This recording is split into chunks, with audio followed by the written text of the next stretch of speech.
Buenas tardes, compatriotas. Hoy les vengo a hablar sobre el libro La infiltración en la Armada 1973 de Germán Bravo Valdivieso, el cual consiste en una conspiración de extrema izquierda que se estaba llevando a cabo dentro de la Armada de Chile con fines totalitarios.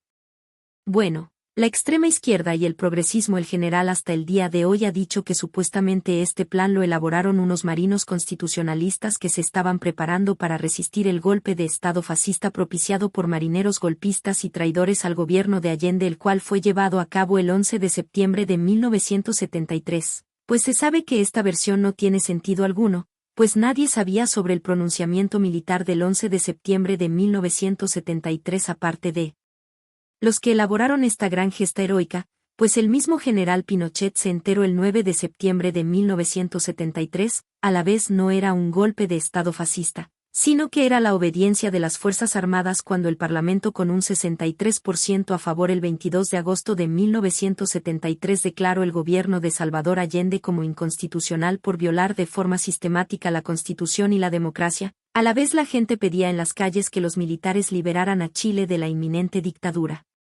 marxista que se venía a venir, a la vez que el argumento que hoy se esgrime de supuestos marinos constitucionalistas no tiene fundamento, considerando que el plan de la infiltración marxista en la Armada no era algo que empezó en julio de 1973 o en agosto de 1973, pues esto empezó en el año 1965. Cuando el sargento de la Armada Juan Cárdenas empezó a poner su plan en marcha dentro de la Armada para infiltrar a agentes marxistas, siendo este a la vez el cabecilla de toda esta macabra operación, y el mirista Miguel Enríquez, el mapucista Óscar Guillermo Barretón, el socialista Carlos Altamirano, estos tres civiles de extrema izquierda serían los cabecillas civiles de esta infiltración marxista en la Armada. Pues en un congreso del Partido Socialista del año 1967 se declaró que la vía electoral es solo un medio, pero que ésta no es suficiente para alcanzar el poder total, sino que se requiere la lucha armada para ello, a la vez infiltrar las instituciones. Luciano Cruz, mirista que supuestamente murió en un accidente doméstico, fue el encargado de infiltrar a la Armada.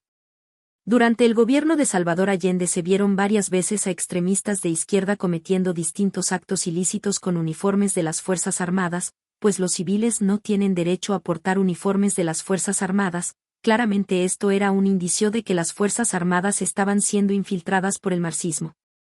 Este macabro plan tenía entre sus acciones bombardear las residencias navales donde hubiera marinos llamados reaccionarios contrarrevolucionarios por parte de la extrema izquierda, asesinar a marinos que estuvieran también de guardia en las distintas instalaciones de la Armada, tomarse los buques de la Marina, entre otras acciones violentistas más. De hecho, el 27 de julio de 1973 fue asesinado a mansalva el comandante de la Armada Arturo Araya Peters en su misma residencia.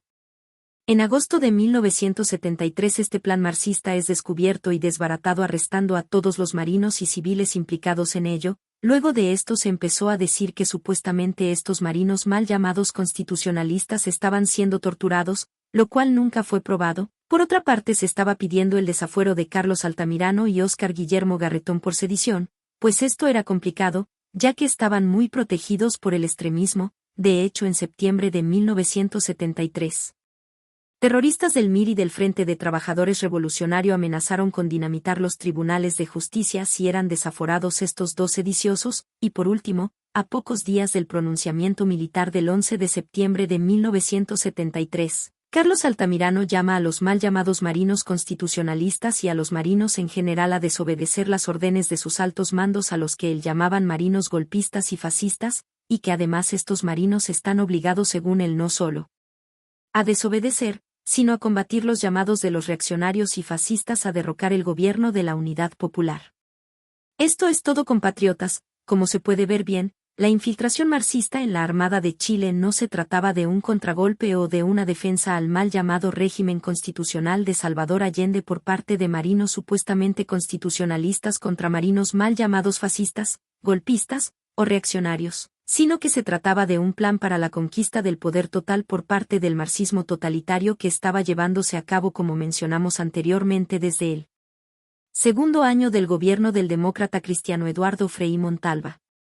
Para complementar, en este libro, y tampoco en el libro Operación Castor, un pacto de silencio nombra un hecho muy importante, que durante el mes de agosto de 1973, mientras se investigaba esta conspiración y se detenían a los implicados, extremistas de izquierda con el fin de detener esta investigación detonaron un artefacto explosivo en la residencia del fiscal naval que estaba a cargo de esto, intentando a la vez quitarle la vida, lo cual no les resultó, publicado el 11 de agosto de 1973 por el